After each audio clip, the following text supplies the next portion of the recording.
بسم الله الرحمن الرحيم الحمد لله رب العالمين والصلاة والسلام على أشرف الأنبياء والمرسلين سيدنا ونبينا وشفيعنا بالقاسم محمد أما بعد فقد قال الله سبحانه تبارك وتعالى في كتابه المبين هو أصدق الصادقين وقوله الحق بسم الله الرحمن الرحيم ولا تحسبن الذين قتلوا في سبيل الله أمواتا بل أحياء عند ربهم يرزقون سراب پڑھیں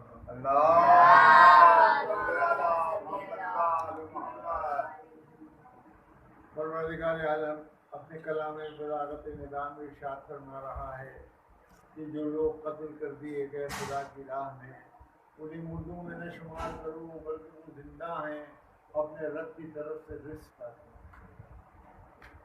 یوں عرض کروں کہ راہ خدا میں مرنے والوں کے لیے میدان جنگ ایسا ہے جیسے جہاد کی منزل اور زخمی ہو کر میدان میں گرنا ایسا ہے جیسے نماز کا سجدہ اور خون نہانا ایسا ہے جیسے غسل عید۔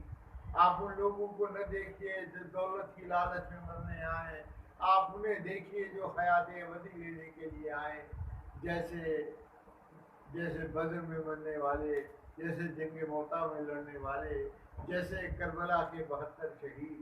یہ وہ شہدائے راہ خدا تھے جنہوں نے اپنی جانیں دے دیں مگر حق کو زندگانی عطا کر دی۔ یہ وہ مجاہد تھے جو خود تباہ ہو گئے مگر ایمان و اسلام کی پامالی گوارا رکھی۔ صلوات پڑھ دیجیے۔ اس میں شک نہیں کہ چاہے بدر کی لڑائی ہو یا خیبر کی یا خندق کی، ان تمام جنگوں میں اسلام اور کفر ہی کی لڑائی تھی، حق و باطل کا ہی معرکہ تھا، انسانیت اور حیوانیت ہی برسر پیکار تھی۔ لیکن آج ہر صاحب نظر یہ تسلیم کرنے پر مجبور ہے کہ اسلام اور کفر کی جیسی لڑائی، حق و باطل کا جیسا معرکہ، انسانیت اور حیوانیت کی جیسی پیکار کربلا کے تپتے ہوئے میدان میں ہوئی، ویسی نہ خیبر میں ہوئی، نہ خندق میں ہوئی، نہ کسی جنگ میں ہوئی۔ آج ہر صاحب نظر یہ تسلیم کرنے پر مجبور ہے کہ احد کی لڑائی آسان تھی، خیبر کی جنگ سہل تھی، خندق کا معرکہ آسان تھا، اس لیے کہ ان تمام جنگوں میں اسلام کے مقابلے میں کفر باطل کفر میں ہی مقابل تھا۔ لیکن کربلا کے میدان میں کفر لباس کفر میں نہ تھا بلکہ کفر کے چہرے پر اسلام کی نقاب پڑ چکی تھی۔ جب کفر نے اپنی چال ڈھال بدلی تو وارث اسلام حسین ابن علی نے بھی اپنا طریقہ جہاد بدل دیا۔ رسول نے قتل کر کے فتح حاصل کی تھی، حسین ابن علی قتل ہو کے فتح یاب ہوئے۔ اس لیے حسین ابن علی جب فتح کرنے کے لیے اٹھے بے جان زمینوں کو نہیں بلکہ دلوں اور دماغوں کو، تو انہوں نے اپنے ساتھ کچھ بھوڑوں کو لیا جن کے جسم میں لرزہ ہو تو ہو مگر قدم میں نہیں، کچھ عورتوں کو لیا جو بے پردہ ہونا گوارا کر لیں مگر اسلام کا پردہ رکھ لیں، کچھ بچوں کو لیا جو چیخ کھا کر روئی نہیں بلکہ مسکرا کر دنیا کو رلا دیں۔ حسین ایسے لشکر کو لے کر دوسری محرم کو والد کربلا ہوئے اور عاشور کے روز ایک قربانی پیش کر دی۔ امام حسین نے جو قربانی پیش کی ہے وہ ایسی قربانی ہے جس پر آج بھی ہم امام حسین کا نام لے رہے ہیں اور ان کو یاد کر رہے ہیں۔ کسی شاعر نے کہا ہے کہ انسان اس حسین کی توصیف کیا کرے جس کے پدر نے کعبے کو کعبہ بنا دیا، جس کے پدر نے کعبے کو کعبہ بنا دیا۔ دیکھیے امام حسین کی قربانی ایسی ہے کہ جس کے بارے میں ہر شاعر کچھ کہتا نظر آتا ہے، کبھی خواجہ معین الدین چشتی کہتے ہوئے نظر آتے ہیں۔ ایک بار صلوات پڑھیے۔ اللہم صلی علی محمد وآل محمد۔ ایک بار اور صلوات۔ اللہم صلی علی محمد وآل محمد۔ سردار ندا دست در دست یزید حقا کے بنا لا الہ حسین۔ کہنے کا مطلب یہ ہے کہ امام حسین کی وہ قربانی تھی جس کی ہر آدمی جس کا مداح نظر آتا ہے عالم اسلامی سر تسلیم خم کیے ہوئے ہے کہ جس نواسے کی شہادت قاضِ حسن رسالت ہے وہ حسین ابن علی ہے۔ اہل تصوف مکاشفے کے عالم میں رب اللسان ہے، حقا کے بنا لا الہ حسین، ایمان والوں کے دلوں میں ٹھارس ہے کہ شفاعت کا ذریعہ حسین ابن علی ہے۔ دنیا پرست کہنے کو تیار ہے کہ جب چاروں تدبیر کچھ نہ ہو تو ظلم کا مقابلہ یوں کرو جس طرح حسین نے کیا۔ سیاست کے بندے اقرار کر رہے ہیں کہ شہادت ہی سیاست کا بہترین سبق تھی۔ انقلاب پسند نظریں جمائے ہوئے ہیں کہ سلطنتوں کا تختہ یوں پلٹو جس طرح حسین نے پلٹا۔ لشکر کے سردار ساتھ والوں کی ہمت بڑھا رہے ہیں کہ زبردست دشمن سے یوں لڑو جس طرح حسین لڑے۔ مصیبتوں میں مبتلا دلوں کو تسکین دے رہے ہیں کہ سب یوں کرو جس طرح حسین نے کیا۔ اتحاد کے دلدادہ مثالیں دے رہے ہیں کہ دل کو دل سے یوں ملا دو جس طرح حسین کے ساتھیوں نے ملایا۔ سرمایہ داری کو مٹانے والے نظیریں پیش کر رہے ہیں کہ غرور و تکبر کو یوں کچل دو جس طرح حسین نے کچلا۔ حد یہ ہے کہ لسان قدرت کی آواز ہے کہ اے نفس مطمئنہ اب تم پلٹ آ اور میری طرف راغب ہو جا اور میں میرے خاص بندوں میں شامل ہو کر جنت میں داخل ہو جا۔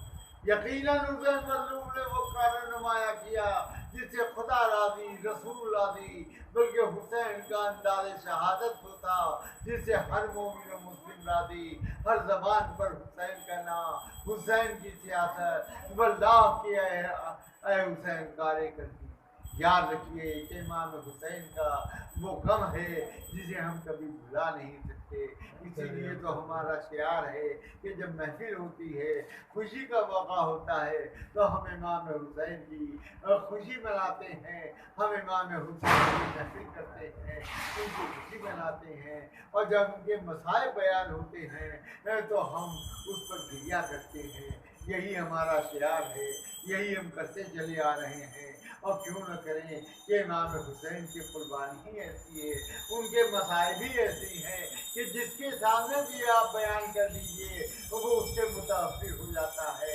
کون ایسا آدمی ہے جو اس سے متاثر نہیں ہوتا؟ ہم کو تو اگر دیکھنے میں آپ بیان کیجئے، کہیں بھی چلے جائیے، اگر امام حسین کا ذکر ہو رہا ہے اور امام حسین کے مسائل بیان ہیں تو کون سا ایسا انسان ہے جو اس سے متاثر نہیں ہوتا؟ تو ہم کو اس بات کا دھیان رکھنا چاہیے۔ یہی وجہ ہے کہ جب ہم محرم کا چاند دیکھ لیتے ہیں تو ہم فرض ادائے حسین بچھا دیتے ہیں، اور ہم ہر مجلس میں جاتے ہیں، اور اس لیے مجلس میں جاتے ہیں کہ ہمیں معلوم ہے کہ جب مجلس ہوتی ہے تو فاطمہ زہرا تشریف لاتی ہے، ایک ہاتھ میں رومال ہوتا ہے اور اپنے عزاداروں کے اشکوں کو پوچھتی آتی ہے اور کہتی ہیں کہ تم علیکم یا بھائی، ارے تم میرے اس فرزند پہ روتے ہو جس کا کربلا میں کوئی رونے والا نہ تھا۔ میں عرض کروں گا شہزادی، رونے والے تو بہت تھے، لیکن شہزادی جواب میں کہ ہاں رونے والے تو تھے، لیکن سب سے بڑی بات یہ ہے کہ جب کوئی روتا تھا تو اشکیا نو کے نیزہ سے چبھو کو اس کو رضیت دیتے تھے، اور اس لیے کوئی رو نہ پاتا تھا۔ وہی تو ہمیں رنج ہے، اسی لیے تو ہم آج ماتم کر رہے ہیں۔ عزادارو ہمارا شعار ہے اور ہر مومن مومنہ کا شعار ہوتا ہے کہ وہ امام حسین کے مسائل کو یاد کرتا ہے اور روتا ہے۔ آپ کو ایک واقعہ یاد دلاؤں جو یاد آ رہا ہے۔ ایک ضعیفہ شہر حلہ کی رہنے والی تھی، ہمیشہ زیارت مخصوصی کو آتی تھی، زیارت امام حسین کے لیے۔ ایک بار وہ زیارت مخصوصی کے لیے حاضر ہوئی اور کربلا محلہ پہنچی، زائروں کا ہجوم تھا۔ اب روضہ اقدس کے پاس پہنچی تو اسے اتنا موقع نہ ملا کہ وہ ذریعہ اقدس کے پاس جاتی اور جا کے کچھ بیان کرتی اور کچھ کہتی۔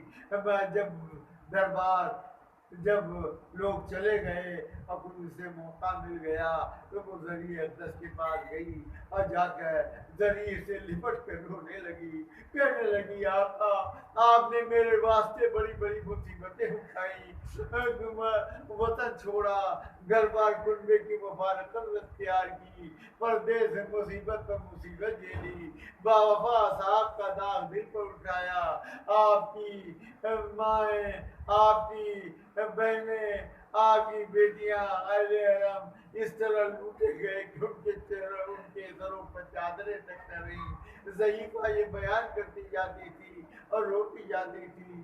ناگاہ خادم آیا اور آ کے کہنے لگا کہ اے ضعیفہ اب حضرت کا دربار برخاست ہو رہا ہے، تو چلی جا۔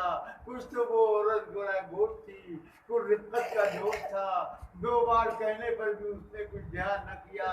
آخر اس نے کیا کیا کہ جالوں پہ فرش اٹھا کر اس ضعیفہ کی پشت پہ ماری، اور ضعیف وہ جالوں پہ فرش کا بھرنا تھا کہ وہ خادم کو دیکھ کر رہ گئی اور کہا ذریعہ اقدس کی طرف مڑ کر کہنے لگی آقا میں 20 سال سے آپ کی زیارت کو آ رہی ہوں، آج مجھے صلہ مل گیا، اب میں جا رہی ہوں، میں نہ آؤں گی۔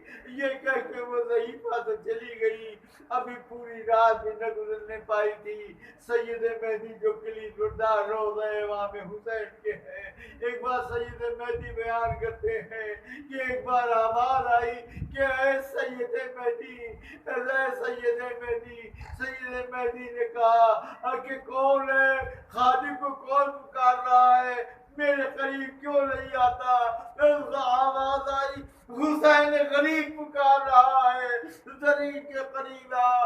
بس یہ سننا تھا کہ سید مہدی لبیک کہتے ہوئے اس ذریع اقدس کے پاس پہنچے، کا جب منظر دیکھا امام ذریع سے باہر ہے اور ایک ہاتھ ذریع نے اپنی کچھ پہ رکھے ہیں، دوسرے ہاتھ سے ذریع تھامے ہوئے ہیں۔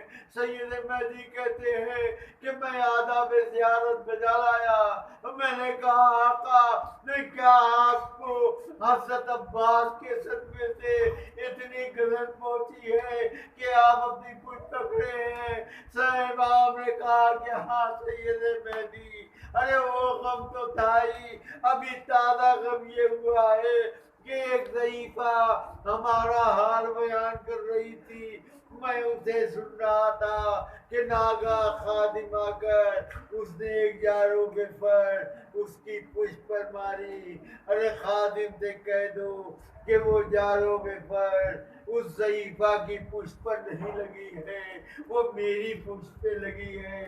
اور خادم سے کہہ دو ارے جب تک وہ جا کے ضعیفہ سے معذرت نہ کرے گا میں راضی نہ ہوں گا۔ میں عرض کروں گا مولا آپ کو ایک ساحرہ کی پشت پہ جابروں پہ فرض پڑنے سے تو یہ صدمہ ہوا کہ آپ ذریع سے باہر نکل آئے، لیکن آپ کی شہادت کے بعد سید سجاد کے ہاتھوں میں ہتھکڑیاں ہیں، پیروں میں بیڑیاں ہیں، گلے میں آنی توق ہے، کربلا سے کوفہ، کوفے سے شام تک پھرایا جا رہا ہے، اور ایک منادی آواز دے رہا ہے کہ اے کوفہ و شام کے رہنے والوں، یہ آل رسول ہیں جو بے پردہ پھرائی جا رہی ہیں، جن کو تماشا دیکھنا ہو دیکھ لے۔